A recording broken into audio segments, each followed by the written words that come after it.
Entonces soy un trabajador asalariado, ¿verdad? Que estoy ganando cierto dinero por horas y horas y horas de trabajo. Entonces, fíjense que el siglo XIX va a empezar con el movimiento de los estamentos, que era nobleza, clero, pueblo llano en Francia, y ahora nos encontramos ante una nueva división social, burguesía y proletariado. Burguesía son aquellos comerciantes que lograron adaptarse al cambio y que implementaron sus fábricas y que tenían el capital también para producir la materia prima para hacer sus productos. Y el proletariado será la gente que ahora, para poder vivir, tendrá que ir a las fábricas a trabajar por un salario. Y ahí vamos a ver que este siglo XIX tendrá una serie de injusticias porque hay mano de obra clasificada, mano de obra barata, que incluye a los niños y a las mujeres. Entonces, una serie de injusticias. Muy bien. Entonces, el mundo está impactado por dos cosas: Revolución Francesa, Revolución Industrial. Bueno, y más adelante, en 1860, siguiendo con esta línea, aparece Augusto Comte y dice, bueno, ahora hay que buscar otras teorías, otras formas filosóficas de ver la vida. Ya no estamos en esta época del racionalismo de los ilustrados, pero como herencia de este racionalismo surge precisamente el positivismo. Es la corriente filosófica que va a marcar todo este siglo. ¿Y qué planteaba Augusto Comte en sus 4 tomos sobre el positivismo? A ver, ¿qué creen ustedes que es positivismo?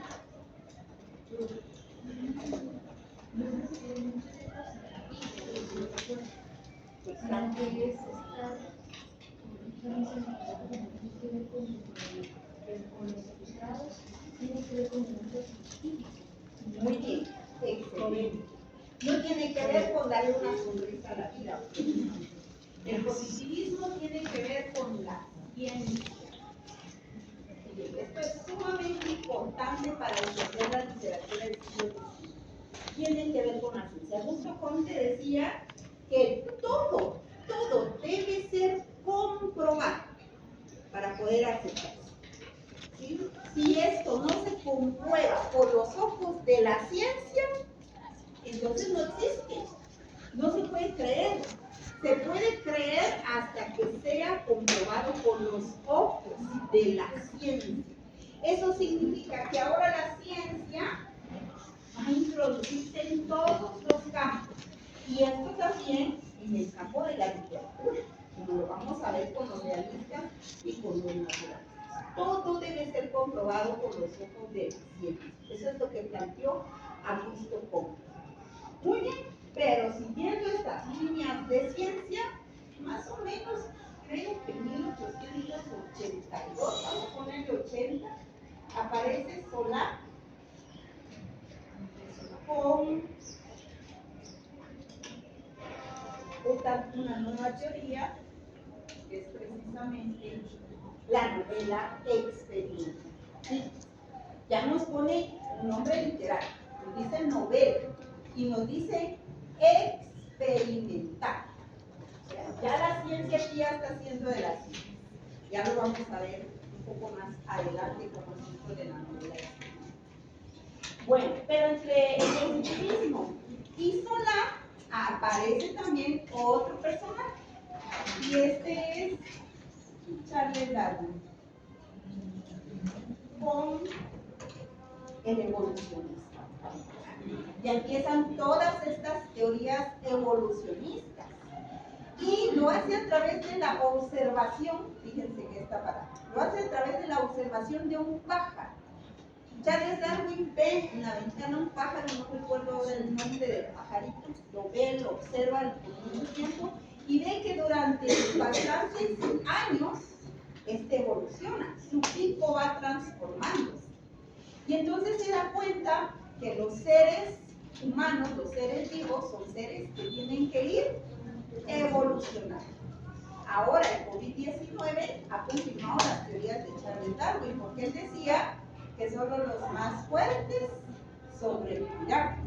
Y con esto del COVID, de los virus que están surgiendo ahora, hemos visto cómo el ser humano se tiene que adaptar precisamente a estos virus para sobrevivir.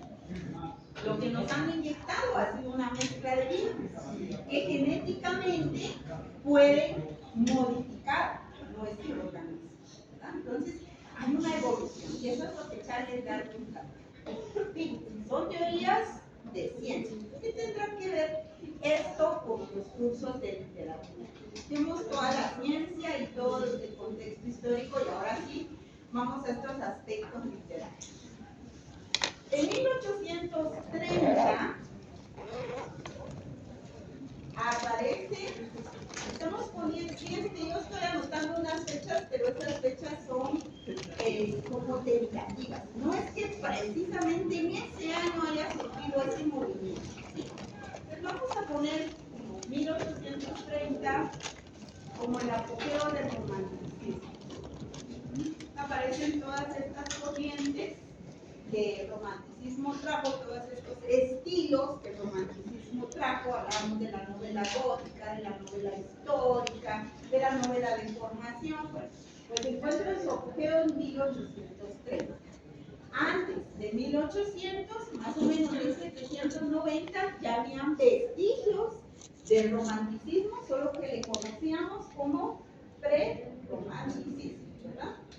Entonces, en 1830 surgen todas estas ideas románticas. El mundo está con este fervor de la Revolución Francesa, esas ideas de libertad. Pues en América también empiezan movimientos independentistas y todo eso hace que la literatura romántica sea la literatura por excelencia, que envuelva bien precisamente ese marco histórico de deseos de libertad. Pero resulta que en 1840 aproximadamente, ahora el mundo vuelve a cambiar. Y sumado a la revolución industrial y a las ideas que se están gestando para el positivismo, surge el realismo literario. ¿Y qué pasó? ¿Por qué pasamos de romanticismo a realismo? Dos cosas. Número uno, los románticos tomaron una línea gótica, ¿sí? Muchos de los románticos tomaron esa línea gótica. ¿Y a qué me refiero con esa línea gótica? Al misticismo, exacto. Sobrenatural. A lo sobrenatural, a lo paranormal, a lo intrínseco, a lo folclórico. Pero llegó un punto en que esa literatura intrínseca fue inclusive hasta inconcebible, o sea, fue difícil de entender y fue difícil de gustar. O sea, al principio, ese yo poético que narraron, que relataron, que escribieron los románticos, atrajo, llamó la atención, llegó el punto en que eso se volvió como, esto ya saber de qué forma, ¿verdad? Ya no sé de qué. Entonces, dejó de ser como ese movimiento que estaba en apogeo. Sumado a ello, aparecen estas dos clases de las que hablábamos, la burguesía y el proletariado. Y entonces los escritores, yo siempre digo, ustedes quieren conocer un libro, conozcan la vida del autor y conozcan su contexto histórico. Pues resulta que los autores en esta época se dieron cuenta que ya no era tanto como hablar de qué estoy sintiendo, porque había una materia viva que podían utilizar. ¿Y cuál era? La vida del burgués y la vida del proletario. Entonces el romántico ahí ya no, como que ya no tenía mucho que hacer, porque ya no le interesaba ese yo interno. Me interesa exponer qué están haciendo ellos y qué están haciendo ellos. Y al momento de que los autores empiezan a escribir y a exponer su situación actual, su situación contemporánea, dan paso al realismo literario, que comenzará en Francia con Balzac, que escribe una novela que se llama La Comedia Humana y que tiene más de 200 personajes, que comenzará en Francia y se propagará por el mundo. Pero resulta que de 1840 a 1880 encontraremos obras realistas. Pero en 1860, con el positivismo y las ideas que se van gestando de Solá, surgirá el naturalismo. Como una corriente, fíjense que muchos textos, ustedes lean, inclusive los que descubren algún texto, y van a buscar una definición del naturalismo. Muchos libros dicen que el naturalismo es una corriente estética que nace del realismo, pero en realidad no lo es. O sea, no es una evolución, inclusive hay un texto que decía evolución del realismo, pero en realidad el naturalismo no es una evolución del realismo. Tiene sus propias características, tiene su propio origen y tiene su propia forma de escribir. Ya los autores, lo que pasa es que la línea es muy delgada, porque muchos autores fueron primero realistas y luego escribieron en una tendencia natural. Ahora vamos a ir viendo más adelante. Solo con una consulta. En el realismo literario nosotros vemos la vida de estos dos, bueno, de estos dos ambientes, pero el naturalismo, por lo que tengo entendido, se basa en mostrar la vida como del campesino, por así mencionar, como del campesino en el naturalismo. Porque aquí en el naturalismo podemos encontrar obras que muestran más bien una vida campesina, por así mencionar, pero no sé si eso va con eso o no. No, el realismo va a describir precisamente la vida de la burguesía y del proletariado. Por eso vamos a encontrar obras, por ejemplo, como el Collar de Guy de Maupassant, que nos va a mostrar la cara de la burguesía, la falsedad de la burguesía, como encontramos obras que se refieren al proletariado, como el caso de Marianela, por ejemplo, en España. En cambio, en el naturalismo, lo que vamos a encontrar es la degradación humana. El personaje puede ser un campesino, puede ser una prostituta, que es lo que más les atrae, pero ¿qué le interesa al naturalismo? Mostrar esa degradación humana. Y esa es precisamente la diferencia, porque el realismo nos va a presentar esa realidad de manera objetiva, pero al mostrarnos esa realidad objetiva, se está haciendo esa denuncia.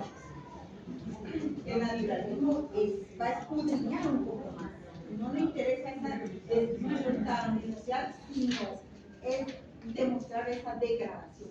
Como el hombre puede llegar a degradarse de tal manera. Y no estamos hablando físicamente, sino socialmente, mentalmente.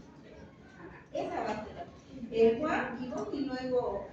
Tengo una duda. Yo en algún momento leí que Doña Bárbara pertenecía al realismo o al naturalismo. ¿Cuál de las dos es esta o estoy mal? Es que esta es en Hispanoamérica. Ajá, sí. La vez pasada hablábamos que tiene tintes románticas precisamente por el costumbrismo que tiene esta novela. También puede clasificarse como criollista, porque esta es otra tendencia que tiene precisamente Hispanoamérica, no Europa.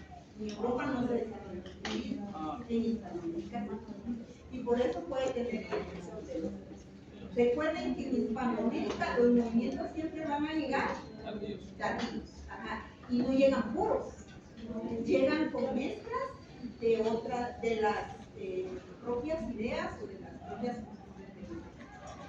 por eso no las colocamos. Entonces, doña Bárbara, creo que como puntos importantes que podemos definir del naturalismo y del realismo es que el realismo refleja la realidad interior a través del espíritu idealista. y eso se mueve con el empirismo.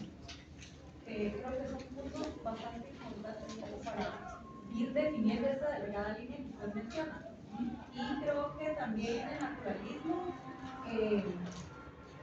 refleja la realidad, pero dentro de lo biológico y lo social. ¿Es así?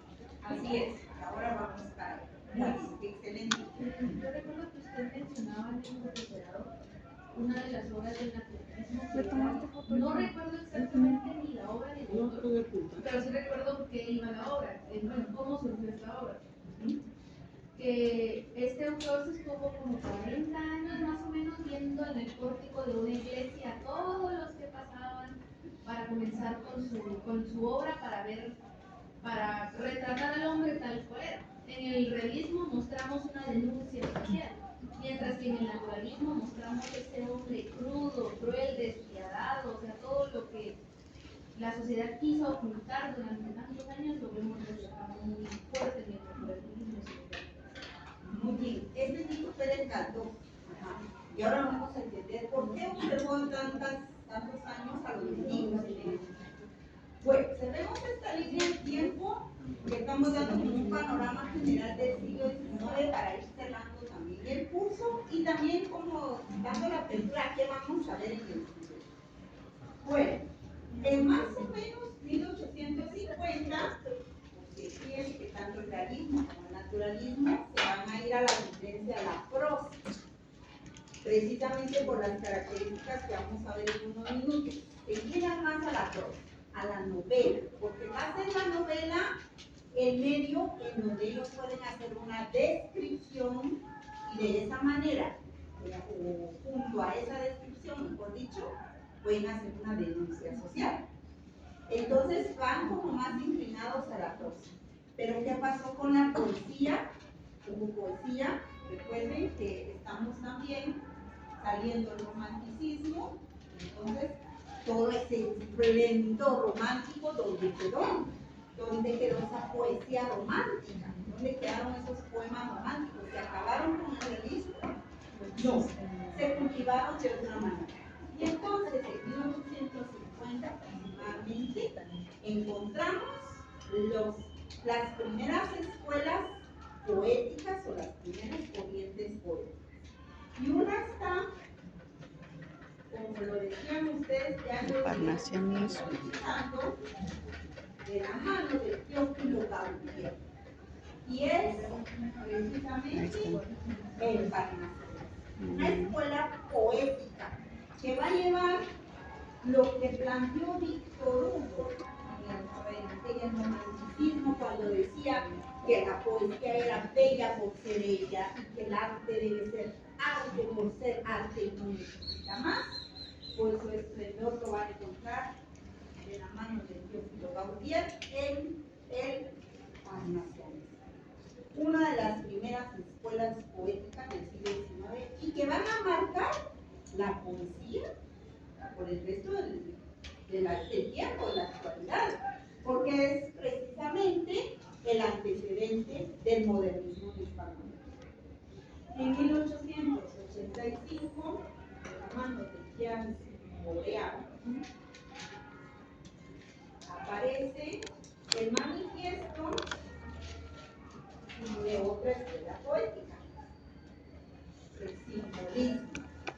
el simbolismo de Charles Baudelaire, que va a ser el rompimiento poético. Simbolismo es una transformación poética bárbara que vale la pena ir recordando desde este momento, que todas esas clases que les han dado semiología, guárdense, porque aquí las vamos a en esta poesía simbólica, que lo que nos pretende es sugerir y no. Entonces estamos ante dos escuelas. Bueno, ¿qué nos espera en el siglo XIX? ¿Qué se verá en el siglo XIX? Realismo, naturalismo, parnasianismo y simbolismo. Pero vean que no están aislados, son parte de un todo, son parte precisamente de la ciencia que va a traer el positivismo. es parte también de los estudios que hará Solá con su novela experimental, es parte de Charles Baudelaire, es parte precisamente de la revolución industrial y la revolución industrial. No son elementos aislados, son elementos que están integrados y que nos van a ayudar a entender la literatura actual. Hoy nos quedamos dando una pinceladita nada más a ese realismo literario. Los demás los dejamos para la 2. Pero nos quedamos con la 1 porque le vamos a dar una vista muy general a esta corriente, que realmente es una corriente de descripción. El realismo literario vamos a dividirlo primero como un movimiento estético, no solo de la literatura, pero a nosotros nos interesa precisamente la literatura, sea en pintura, sea en escultura, pero lo que nos sirve es todo. Pero lo interesante de este movimiento estético es que va a describir, vamos a colocar su palabra clave, será describir. Como bien lo dijo Ivonne, ¿qué podrá ser de interesante en esa descripción? ¿Por qué es tan importante la descripción? Porque este movimiento estético tiene la finalidad de describir al hombre. Estamos en la era en donde el hombre es el ser más importante. Ya el Renacimiento nos hizo admirarlo, la Ilustración nos hizo valorarlo y el realismo nos dice el hombre es el centro de todo lo que hay que estudiar. Entonces el realismo va a describir al hombre, pero el hombre resulta que es un ser en 3 dimensiones. Y por eso es que el realismo va a describir al hombre en esas 3 dimensiones. Somos seres físicos, somos seres biológicos y somos seres sociales. Eso es el hombre. El hombre necesita de esas 3 dimensiones para poder entender al hombre. Porque no somos seres aislados, no vivimos en una isla, somos parte de esta sociedad. Recuerden lo que yo decía, el hombre es bueno por naturaleza, la sociedad que lo coloca, porque somos seres de sociedad, estamos dentro de una sociedad. Y por eso para entendernos también tenemos que entender nuestra sociedad.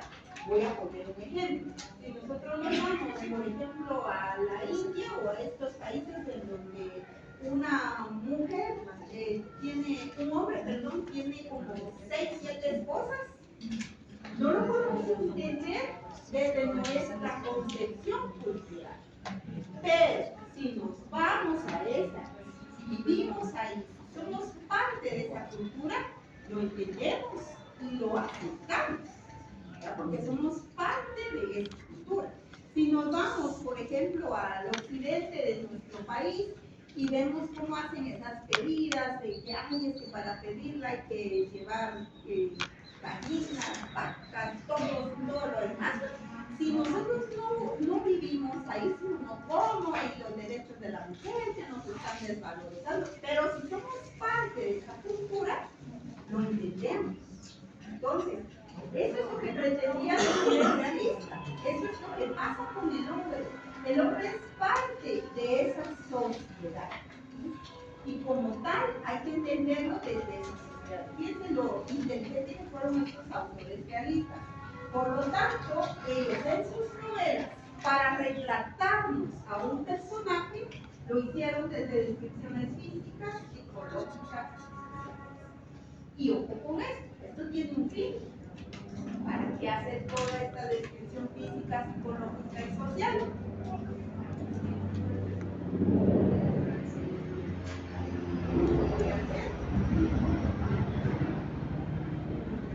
Para hacer una denuncia. Si bien el realismo decía que es un movimiento objetivo, que no va a interferir entre la opinión del lector, está haciendo una denuncia, al describirnos al hombre como es física, psicológica y socialmente. Por ejemplo, va a describir ahora a un burgués o va a describir a una persona, al proletariado. En el caso que decía Abigail, en el caso que decía Abigail, que la obra esta Misericordia de Benito Pérez Galdós. Es una novela realista. ¿De qué trata la novela? Benito Pérez Galdós dice que pasó años observando a los mendigos y se sentaban en el atrio de la iglesia observando cómo actuaba un mendigo. Después de años de haber observado la vida de los mendigos, se escribe su novela Misericordia, que trata precisamente de una señora que tenía una empleada, una señora de clase alta, que tenía una empleada, pero que por una desgracia de la vida ella queda en la pobreza. Solo que esta señora de clase alta no quería demostrar que había quedado en pobreza. Entonces, ¿qué hace? Pues convence a su empleada, no le paga, pero le convence a que mantenga una vida en apariencia. Y por lo tanto, la empleada va a ser ahora quien la mantenga. ¿Y cómo va a ser para mantenerla? Se va de mendiga. Entonces ella va a mendigar todos los días para mantener a su amo. Entonces, ella es toda una novela, una cosa que le recomiendo mucho. Entonces, ¿qué hizo Benito Pérez Galdós? Por ejemplo, para describir a Benita, que era su personaje, lo hace con rasgos físicos. La describe como una mujer mayor, una mujer cansada. Entonces uno se va haciendo el cuadro. ¿Cómo a esa pobre mujer la va a mandar en el mundo? Nos va dando la imagen de cómo es la mujer cansada por los años de trabajar, de lavar, etc. Sección psicológica. Nos va diciendo lo que sentía Benita. Este personaje era un personaje que es muy amable, muy noble, hacía todo por ella. Y esto nos llega a entender también en final, que no le voy a contar, pero nos llega a entender cómo es que de alguna forma se compenetró tanto con la familia, le agarró tanto cariño a la familia que se prestó a este tipo de cosas. Una descripción psicológica. Nos introducimos en el personaje para ver cómo está social, cómo es que la sociedad va a imponer cierta forma de vida para que esta gente diga, tenemos que guardar las apariencias, vamos a seguir yendo a las fiestas, tenemos que vestir de tal manera.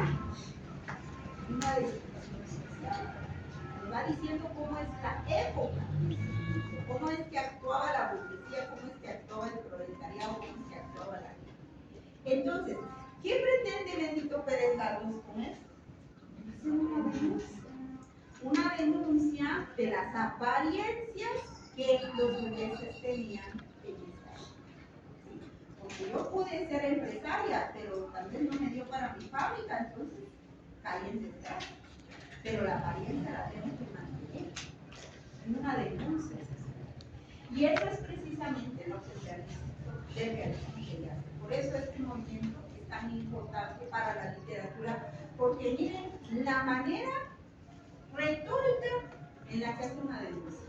No está diciendo, Benita es buena y fulano es malo. No está diciendo eso. Pero al momento en que lo leemos, caemos en la cuenta de que algo no está bien en la sociedad. ¿Y qué recurso va a utilizar el escritor para poder hacer esta descripción? Aquí viene lo que antes, podrá ser que ahora usted diga, pero esto es como que nos ha ido a través de la observación. Pero este recurso se empezó a utilizar acá.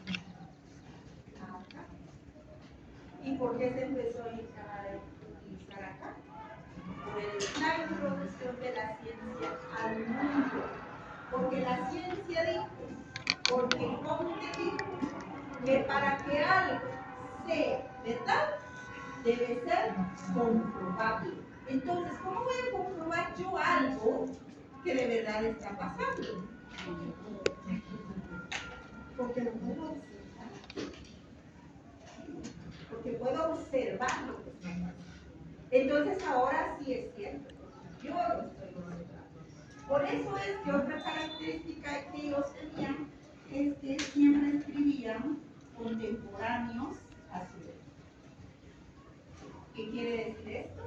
No hay novela histórica como lo hizo el romántico, como lo hizo Víctor Hugo con Los Miserables al hacer una novela histórica.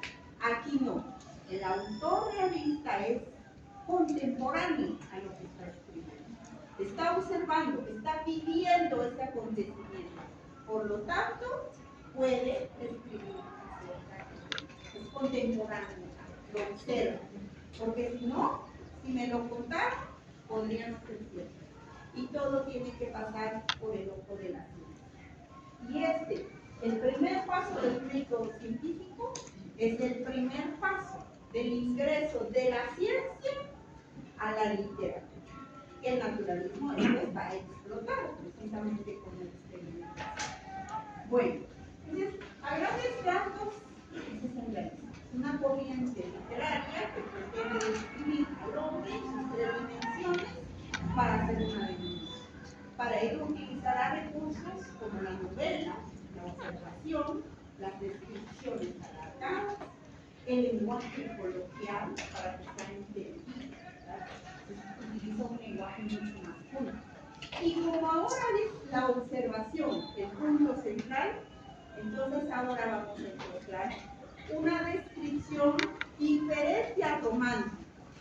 ¿Cómo nos describía el héroe romántico?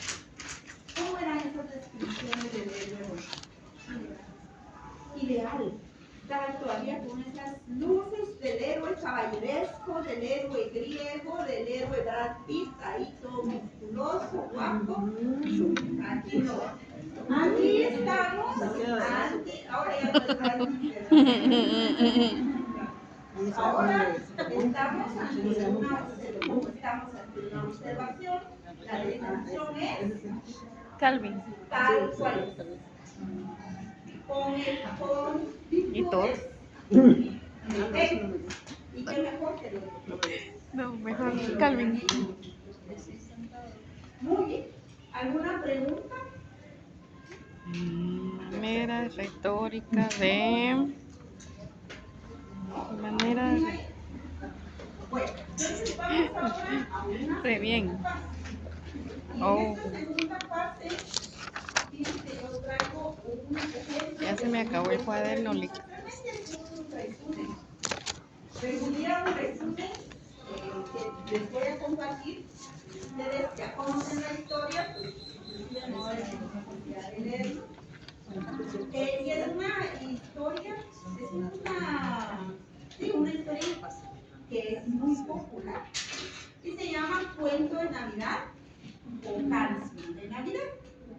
¿Sabían ustedes que este libro, este cuento, es un cuento realista? ¿Sí? Sí. Resulta que el realismo tiene diferentes vertientes, como lo hizo el romántico. Entonces, veremos que el realismo se va a extender por el mundo de diferentes maneras. Tendremos el realismo que hicieron, o que va a crear los franceses, conocido como realismo francés, que ahí van a estar sus bases, todo lo que acabamos de decir, la descripción, la denuncia, todo esto ha nacido. Pero también tendremos otros tipos de realismo. Por ejemplo, en Rusia vamos a encontrar, y también en España, un realismo psicológico. ¿Tienen un ejemplo de realismo psicológico? Crimen y Castigo, que es una novela de Pushkin. Además, Fedor Dostoyevsky es conocido como el padre del realismo psicológico. Es el realismo psicológico, es decir, una descripción más como dada hacia esos aspectos psicológicos de los hechos. En la misma Rusia vamos a encontrar un realismo socialista, al cual sí le vamos a dedicar más clases más adelante, es el realismo socialista. Una descripción más inclinada a esos aspectos sociales. Pero en Inglaterra, en América, también se dio otra vertiente.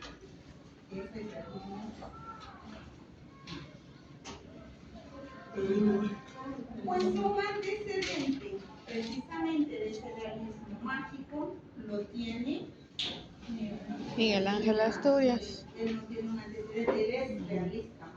Pero en Inglaterra sí vamos a encontrar un antecedente de ese realismo mágico. Y es precisamente por Charles Dickens, su cuento de Navidad. Y adivinen cuál otra libro que tengo.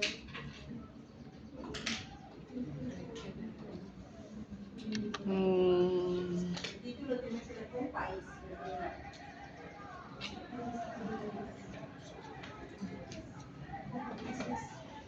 Con países. Sí, el título lleva la palabra país. Alicia. Será Alicia en el País de la Maravilla.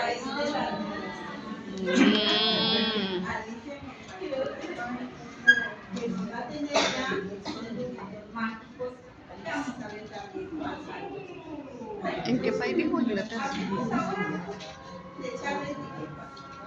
Una persona, un escritor que conoció la pobreza y quedó huérfano y muchas de sus obras son autobiográficas. Y en precisamente el cuento de Navidad, vamos a encontrar esas características de la. Vamos a encontrar sus definiciones, su denuncia social y algunos elementos que ustedes me van a aprender. Entonces, como última actividad de trabajo, en nuestros grupos, yo tengo aquí el resumen, le digo si ustedes ya la conocen, ya la han visto, pues no le damos chance. La idea es que vayamos respondiendo a las preguntas que ahí están, y vean el resumen, cuento de Navidad, si no ya se lo saben de memoria porque hasta lo han pasado caricatura, hasta el Pato Donald está respondiendo a las preguntas. ¿Qué hora es? Tenemos 15 minutos para poder